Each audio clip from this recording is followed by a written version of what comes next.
नमस्कार दोस्तों, education study 100 में पुनः आपका स्वागत है। और हम एक चैप्टर आपको पढ़ा चुके हैं, प्रैक्टिस भी करवा चुके हैं। वह जो प्रैक्टिस करवाए हैं, जो चैप्टर पढ़वाए हैं, थोड़ा सा वीडियो अच्छा ना हो भले, लेकिन वो आपकी बहुत काम की चीज़ है। बहुत ज़्यादा कंपटीशन में पूछा जाता है। जब आप कोई कंपटीशन देंगे या देते होंगे तो आप जानेंगे इस बात को।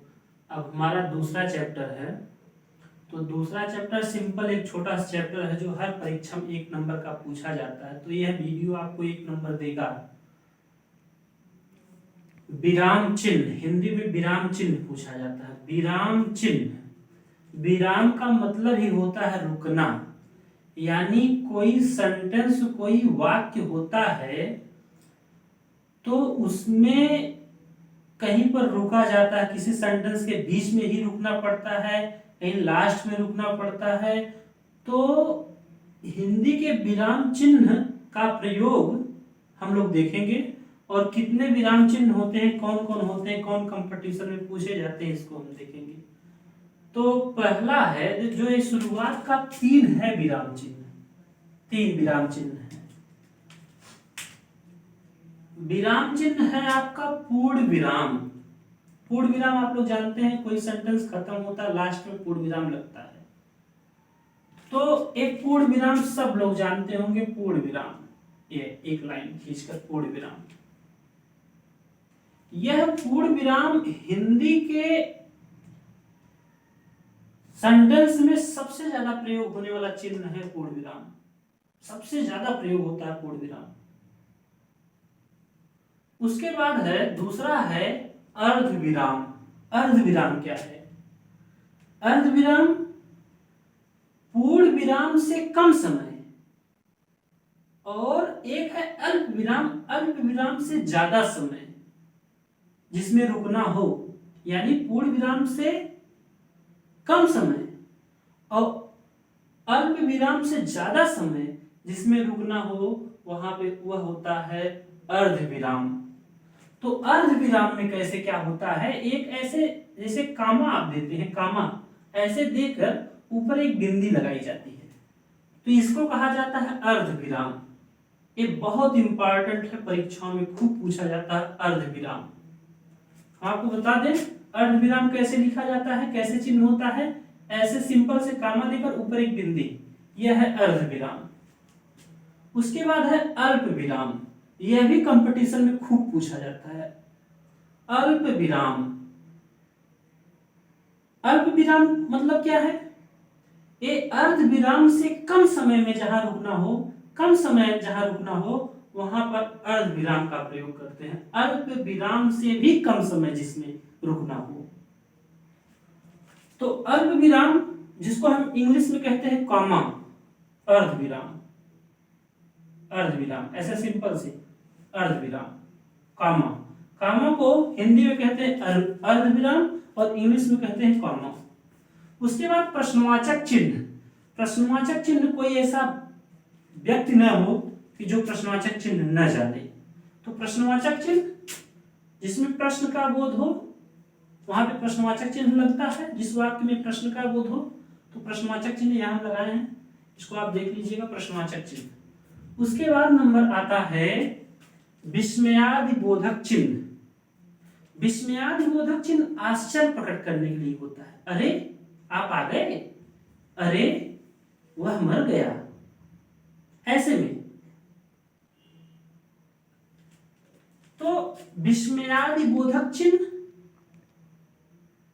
या इसी को संबोधन चिन्ह कहते हैं। विस्मयादिबोधक चिन्ह एक ऐसे पाई खींचकर नीचे बिंदी, इसे हम क्या कहते हैं? विस्मयादिबोधक चिन्ह।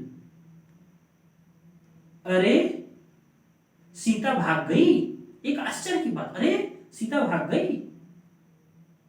तो अरे, अरे के बाद लगेगा आपका क्या? विस्मयादिबोधक चिन्ह। तो यह है विस्मयादिबोधक चिन्ह। अगला है उद्धरण चिन्ह। उद्धरण चिन्ह जैसे किसी के स्टेटमेंट को, किसी के कथन को डबल इन्वर्टेड कामा में करते हैं, उसी को उद्धरण कहा जाता है, उद्धरण चिन्ह। उद्धरण चिन्ह एकहरा भी होता है। एकहरा, एकहरा माने एक, ऐसे एक, और दोहरा भी होता है। दोहरा उद्धरण चिन्ह भी होता है, एकहरा उद्धरण चिन्ह भी होता है। कभी कभी किसी सेंटेंस को हम ऐसे एक ही लगाते हैं, जिसको कहते हैं सिंगल इन्वर्टेड कामा में, और एक ऐसे जिसको कहते हैं डबल इन्वर्टेड कामा में। आगे हम चलते हैं। योजक चिन्ह, यह दो शब्दों को जोड़ने का काम करता है, जैसे माता पिता, भाई बहन, रात दिन। योजक चिन्ह ऐसे छोटे से होता है, योजक चिन्ह ऐसे। उसके बाद होता है निर्देशक चिन्ह। निर्देशक चिन्ह या डैश। डैश क्या होता है? जैसे फेल होने वाले बच्चे हैं, डैश देकर, या कोई जैसे, जब हम लिखते हैं जैसे राम श्याम मोहन, जैसे संज्ञा पढ़ें तो संज्ञा में जैसे राम श्याम मोहन सीता गीता ऐसे लिखते हैं ना, तो जैसे करके जैसे जैसे लिखते हैं, तो फिर ऐसे एक बड़ी से डैश पाई खींचते हैं, तो यही आपका क्या है? यही आपका निर्देशक चिन्ह या डैश है, जिसको डैश कहा जाता है। उसके बाद कोष्टक। कोष्टक सब लोग जानते हैं, छोटा कोष्टक और बड़ा कोष्टक, दो कोष्टक का प्रयोग हिंदी में होता है। उसके बाद आगे है हंस पद। ये हंस पद क्या है? हंस पद का मतलब यह है कि जैसे कोई सेंटेंस लिखा जा रहा है, उस सेंटेंस में कोई वाक्य छूट गया, कोई गलती हो गई, कोई वाक्य छूट गया, तो हम ऐसे लगा के ऐसे लिख देते हैं, ऐसे लगा के ऊपर लिख देते हैं। जैसे राम जाता है, हम राम जाता है लिख रहे हैं, तो राम जाता हम भूल गए हैं लिख दिए। अब जाता यहां जगह नहीं है, तो बीच में ऐसे हंस पद करके ऊपर लिख सकते हैं राम जाता है। तो हंस पद का चिन्ह ऐसे होता है। उसके बाद है रेखांकन। रेखांकन चिन्ह, जैसे रेखांकित किया जाता है, कोई सेंटेंस लिखा जाता है, उसमें कोई इंपॉर्टेंट शब्द होता है, तो उसको रेखांकित कर दिया जाता है, नीचे डैश लगा दिया जाता है, बड़ा सा ऐसे रेखांकित कर दिया जाता है, बड़ा सा। इसी कहा जाता है क्या? रेखांकित चिन्ह। उसके बाद होता है लाघव चिन्ह। लाघव चिन्ह जैसे लिखा जाता है, कोई शब्द है, जैसे उत्तर है, पूरा नहीं लिखना हो, केवल उ लिख के ऐसे जीरो लिख दीजिए, उत्तर। जैसे लिखा जाता है प्रदेश, तो प्रदेश प्र लिख कर ऐसे जीरो लिख दिया जाता है, ये प्रदेश। इसी को कहा जाता है लाघव चिन्ह। जैसे लिखा जाता है डॉक्टर, कोई भी चिन्ह लिखा जाए, जैसे प्रोफेसर, तो प्रोफेसर ऐसे करके ऐसे जीरो लगा दिया जाए, यही आपका लाघव चिन्ह। तो लाघव चिन्ह ये आपका रहा। उसके बाद होता है लोप चिन्ह। लोप चिन्ह जैसे खाली स्थान भरना, dot dot dot dot dot dot, इसी कहा जाता है लोप चिन्ह। उसके बाद होता है विवरण चिन्ह। विवरण चिन्ह जैसे हम किसी शब्द का विवरण दें, तो ऐसे करके दो, ऐसे करके ऐसे लिखते हैं, इसी कहा जाता है विवरण चिन्ह। तो यह रहा कुछ हिंदी के जो चिन्ह हैं। हम आपको बताना चाहेंगे, जो पूर्ण विराम है, यह पूर्ण विराम मात्र ऐसा पूर्ण विराम है कि जो अंग्रेजी में बदल जाता है।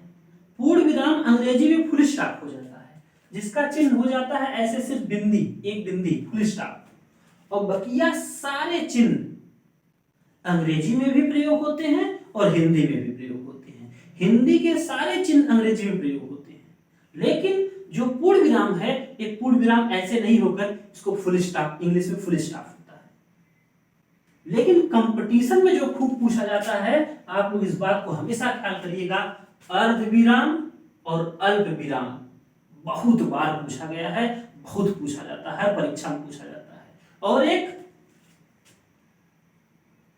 विस्मयादि बोधक चिन्ह, विस्मयादि बोधक चिन्ह भी खूब पूछा जाता है। जैसे ऐसे करके हम ऐसे करके ऐसे देते हैं, विस्मयादि बोधक चिन्ह, ये भी खूब पूछा जाता है। तो दोस्तों बस इतना ही। आप अर्ध विराम और अल्प विराम को जरूर याद रखिएगा। थोड़ा सा अंतर है, अर्ध विराम में ऐसे कामा देकर ऊपर एक बिंदी कर दी जाती है, और अल्प विराम माने कामा, सिर्फ ऐसे, इसको आप कभी मत भूलिएगा। अल्प विराम और विस्मयादिबोधक चिन्ह, यही 2-3 बातें खूब पूछा जाता है। और एक क्या है, योजक चिन्ह, दो शब्दों को जोड़ने का कार्य करता है। और निर्देशक डैश, आप जान रहे हैं योजक से बड़ा होता है, योजक से बड़ा होता है। और एक रेखांकित, जैसे कोई सेंटेंस को लिखा गया, कोई वाक्य लिखा गया है, उसमें कोई शब्द इंपॉर्टेंट है, उसको उसके नीचे बड़ी स्पाई खींच दी जाती है, उसी कहा जाता है रेखांकित।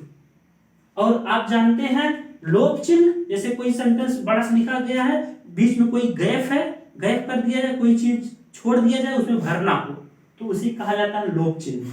तो दोस्तों इसको आप लोग जरूर नोट्स बनाकर लिख लीजिएगा, इसको याद रख लीजिएगा, और यह कंपटीशन में 1 नंबर यह वीडियो पक्का आपको देगा। जो आप किताब रखे हो उससे आप प्रैक्टिस करिएगा, आप लोग जरूर 1 नंबर पाएंगे, कोई भी कंपटीशन देंगे। आने वाले समय में हम कारक पढ़ाएंगे, आने वाले समय में हम कारक एक चैप्टर पढ़ा देंगे, उसके बाद संधि, उसके बाद समास, तब हम हिंदी का एक सिलेबस लिखवा देंगे, उसी सिलेबस के अकॉर्डिंग हम पढ़ाएंगे। धन्यवाद दोस्तों।